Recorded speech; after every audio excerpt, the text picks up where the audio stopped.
Hi there, you're watching Resin Smith UK. My name's Nick, and I am an addict. I first got into the Warhammer hobby as an 8-year-old boy while walking through the Milton Keynes shopping centre. My dad, brother and I looked in the Games Workshop window at all the amazing miniatures and the people inside playing games. As soon as I walked into that store, that was it. My fate was sealed. We started with the 2nd edition starter box for 40k. My brother and I painted up all of those classic Space Marine and Orc miniatures in the box, while my dad had the task of learning the rules. To this day, I don't think we ever truly understood how to play. Thanks for all the hard work, Dad. Legend. My casual interest for the hobby turned into pure obsession when the 3rd edition launched and the Dark Eldar were introduced.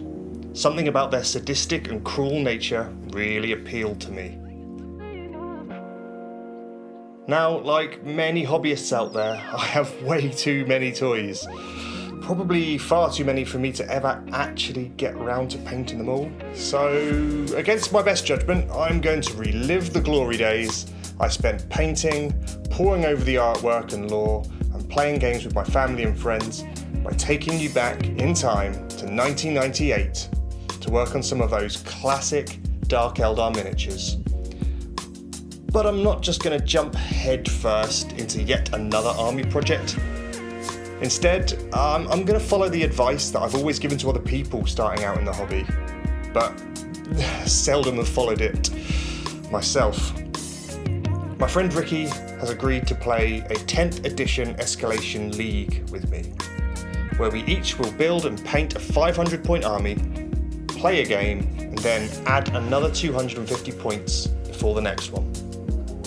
Now, I've been looking at all the old models that I snagged from eBay and have kept over all these years, and it looks like I can actually field a current combat patrol for Dark Eldar. Drukhari. So I think that's probably the best place to start. Right, let's get the models together.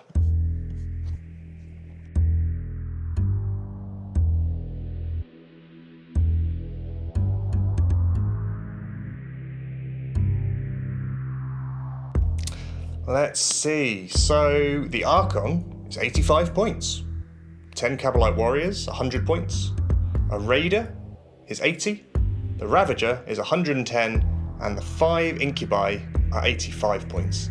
That gets me 460 points. Nice. Add an enhancement to the Archon, I'm basically there, maybe 10, 20 points shy, but that's close enough, right? There is, I guess, the next hurdle. How am I going to paint them? I poured through the 3rd edition Codex to get some inspiration. I always really liked the metallic blue ones and the way the gold contrasted with their armour. But this amazing black and bone and red one just, that's gorgeous. The mostly black and silver ones really catch my eye, and I don't tend to use silver as a main colour for my models. So I think I'll do a bit of a mix, mostly silver with a blue tinge. I'm not thinking of going quite as bold as these, but I'll definitely incorporate the colour somehow. Right, let's paint up some of the rank and file troops for the Drukhari, the Kabalite Warriors. So I start by priming the model with matte black from the Colour Forge. Then I apply a base coat of white aluminium from Vallejo through my airbrush.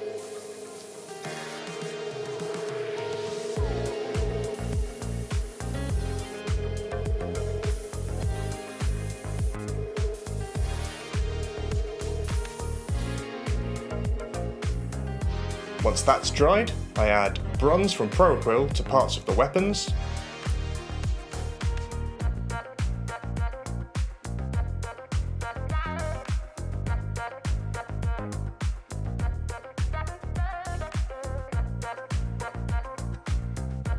spiky bits,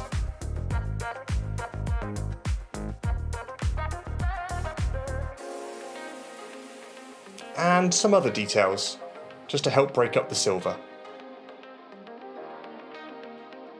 Using a matte black from scale 75, I base coat the middle of the arms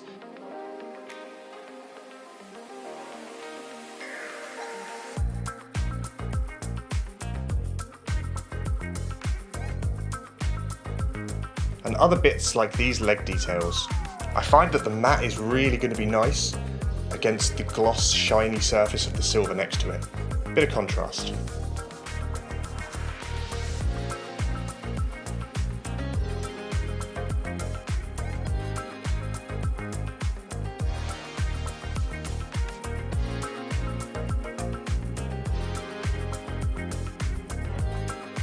Now, not all of the warriors have exposed skin or hair, but for the ones that do, I use Shadow Flesh from Pro Acryl for the, well, flesh, call me basic, and Dark Sea Ben, yes you heard it, Dark Sea Ben from Pro Acryl for the hair.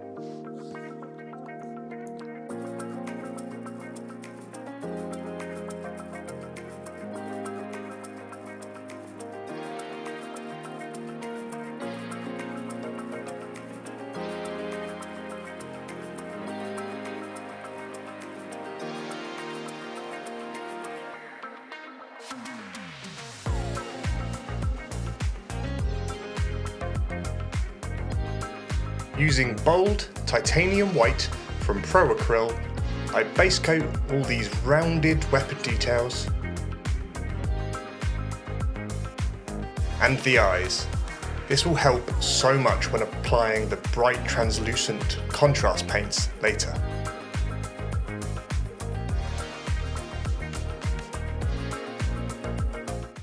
So at this part of the edit, I realised I didn't actually record these steps. I think the battery ran out or maybe my SD card got full. But basically I'll be using Blood Angel's Red contrast paint from Citadels and applying that over the white areas of the gun and the eyes.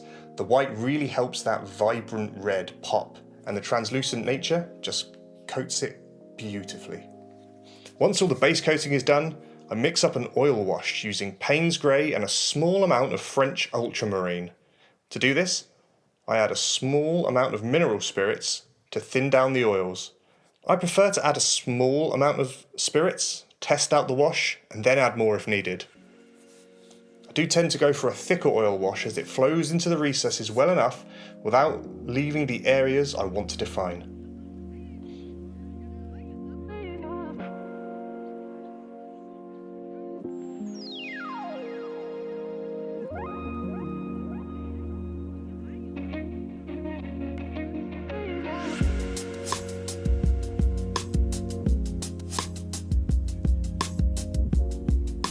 Then, it's just a case of waiting for the wash to set. After about an hour or so, I come back in with a makeup sponge to remove the excess from the raised surfaces. Then, with all of that done, you could just leave it there and have some decent tabletop ready miniatures. But to take it that step further, I'm going to highlight a few key areas. Using a mix of bronze and white aluminium from before, I pick out some of the sharp details and edges of the guns, spikes, and other details.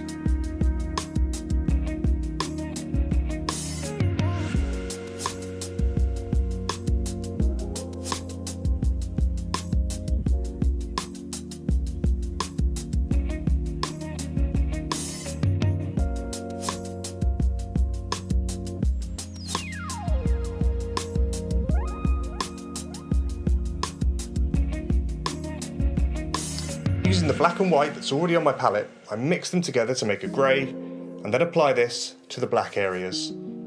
Edge highlighting using the side of my brush on these sharp leg bits.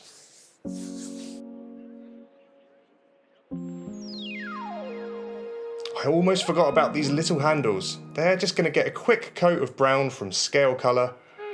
It's not a big detail, I'm not going to do much more than this. Now, it's just time to paint the bases. Modern paint styles are very, very different from those in the late 90s. But we are going full in on the nostalgia vibes. Unfortunately, Citadel haven't made Goblin Green in however many years, so we're going to have to get a bit creative and find something a little bit different. I think I found just the thing. This grass green from Coat d'Arms looks like it might just do the trick. Let's see what happens. Oh yes, that's bringing back memories of being a 12-year-old boy playing in the Armageddon campaign at my local games workshop. Once that's dried, I mix some Uriel Yellow from Citadel into the grass green and dry brush over the sand. I'm wiping most of the paint off and working it into the bristles, just a few gentle passes, and the sand has that classic look. Beautiful. And here they are. The first unit of my combat patrol is ready to hit the table. I still have a few models to go. The Raider, Ravager, Archon and Incubi. The Raider needs some serious repairs. The Incubi need to be stripped, but other than that, I'm set to get cracking on the next bunch of minis.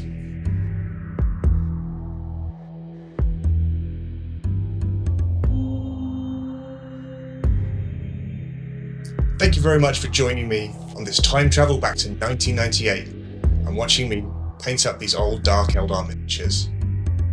If you got a kick out of this, please give us a like, leave a comment, subscribe, and maybe share this with your hobby friends, whether they're still in the hobby or maybe they got out of the hobby a little while ago.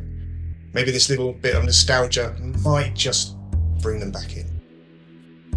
I also have a 3D printing service where I sell orcs from Mecha Miniatures. I'll leave a link down below, so if you're into orcs, definitely head over there and check it out. The sculpts are fantastic. There's some really comical things. They have pirates, cyborgs, all the classics. The squig hogs are on crabs. That's right, lobsters, crabs, mechanical fish, the nautical pirate themes. Just fantastic. So there we are. Thank you very much for watching, and I'll see you in the next one.